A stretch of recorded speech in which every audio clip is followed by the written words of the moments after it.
cerai realistis dan Teguh Riyani, Bang. Pengadilan mewajibkan Teguh Riyani memberi nafkah anak 10 juta per bulan.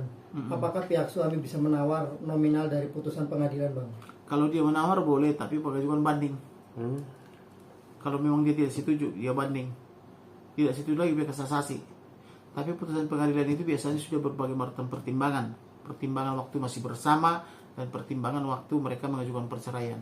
Oke, Bang, apabila Teguh Riyani pihak ayah ini tidak mematuhi putusan pengadilan sebulan 10 juta untuk nafkah anak, sanksinya apa, Bang, secara hukum, Bang? Kalau tidak dibayar nafkah anak itu bisa dipidana ayahnya, dilaporkan ke polisi. Apa laporannya, penelantaran anak atau Penelantaran anak, tidak memberikan hak asuh anak. Hak anak itu kan harus diperkembangkan, bersekolah, tidak memberikan nafkah itu, nah, dilaporkan lagi pada polisi tidak memberikan nafkah anak atau hak ke anak.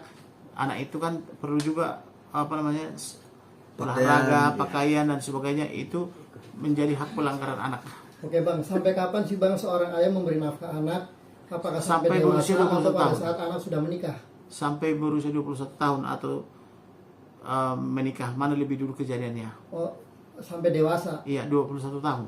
Nah, Bang, ini kan banyak kasus kalau suami bercerai terus harus memberikan nafkah, tapi kebanyakan suami itu ekonominya turun buruk. Nah, menurut Abang setuju nggak kalau harta gono gini diserahkan ke sang anak demi menjaga ke depan suami nggak mampu secara ekonomi memberi nafkah para anak? Jadi gimana? Apakah setuju nggak sih?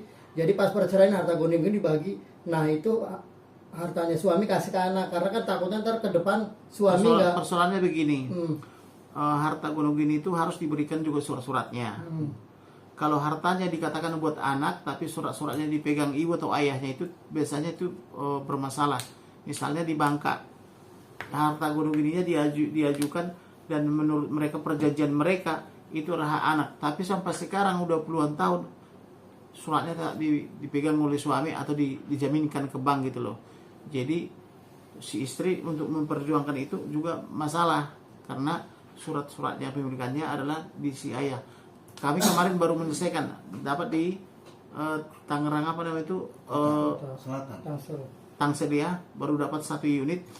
Itu pun sudah puluhan tahun itu dikuasai oleh suaminya dan dikontrakkan ke orang lain gitu loh. Maka saya rebut dan saya pasang di situ pelang bahwa itu tidak bisa gitu loh. Nah, berhasil gitu loh.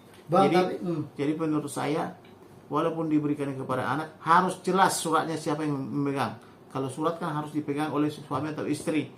Kalau dikasih kepada anak seperti itu atau gono gini, maka suratnya harus ditaruh di mana gitu, sampai mereka dewasa ini. Bang, tapi suami ketika dia beralasan nggak punya uang, ekonominya lagi sulit, dia bisa lolos dari jerat memberi nafkah itu ketika dilaporkan ke polisi.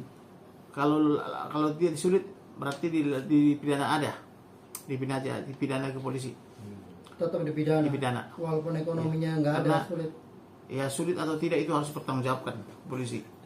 Karena kalau dikatakan misalnya nafkahnya 10 juta sebulan, ternyata dia menjadi sulit, itu tetap harus dibayar, menjual rumahnya atau bagaimana gitu loh, atau meminjam dan sebagainya. Tetapi itu harus diberikan sampai usia anak itu 17 tahun.